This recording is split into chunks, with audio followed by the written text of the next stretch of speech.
Felix, thank you so much for speaking with Love OzYA today about your contribution to Hometown Haunts. The first question we have to ask is the one that every author has had thrown at them. And I don't know that any of them have loved me for it.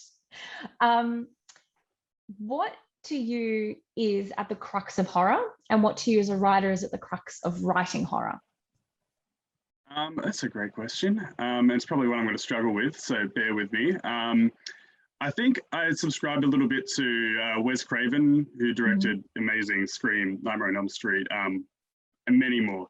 I subscribe to his idea of horror as catharsis, I suppose. Like, it allows you to have an outlet, and a healthy, measured, controlled outlet that you don't really get in everyday life to kind of deal with these horrifying ideas, horrifying themes, horror in general. So I think it really speaks to me as catharsis.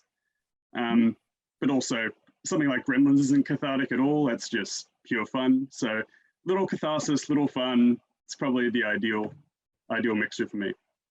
It's a good answer. But I would say I think fun can be really cathartic. So definitely. But I know what you mean, like in the sense of like the catharsis of, needing to feel scared to find a release. Like I do know what you mean. All right. So in terms of your story, what I was really struck by was the fact that it really was stream of consciousness. It was very much immersed in it was stream of consciousness in a way that was extremely immersive. Can you explore, or could you provide a little bit of explanation as to what the decision making behind that writing style was? Well, my background is entirely screenwriting. I really haven't written much outside of that format for years and years.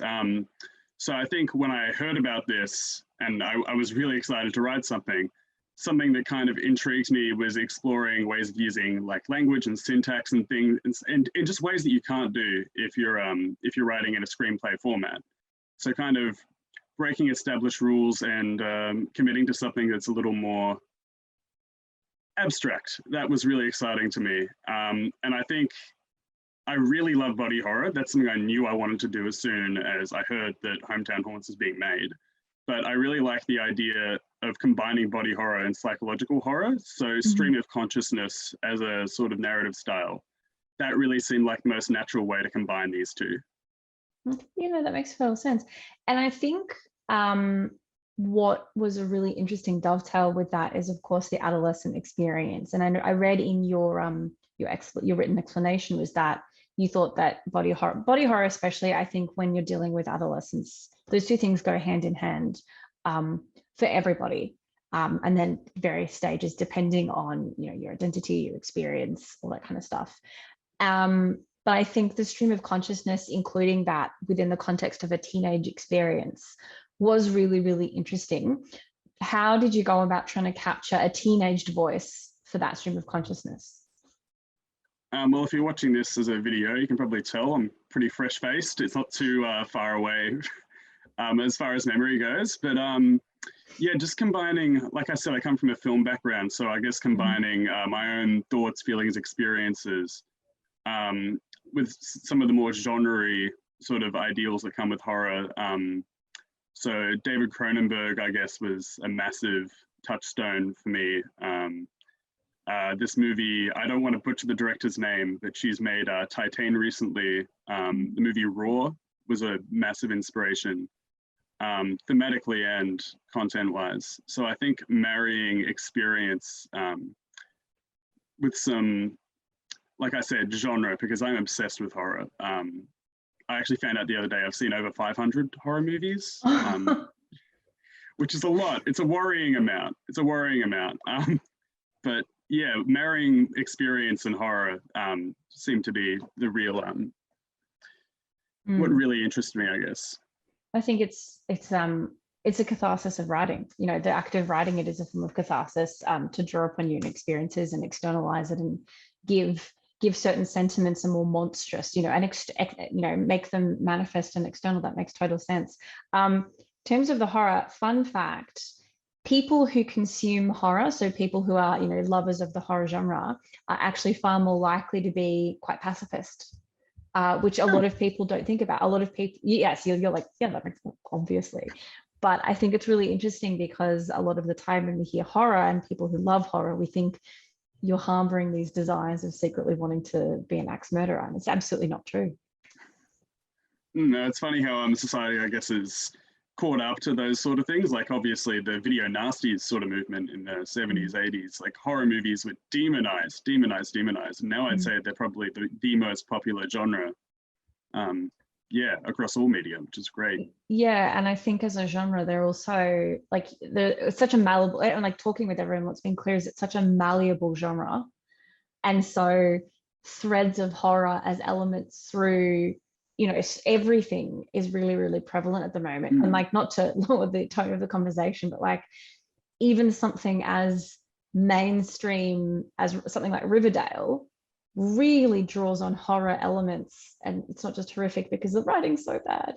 And we will not edit that. That is going to stay in. No, we're coming for you, the writing team of Riverdale. I kind of love it though, because it is one of the only shows that I will watch and I have no idea what's going to happen next. Like I genuinely do not know.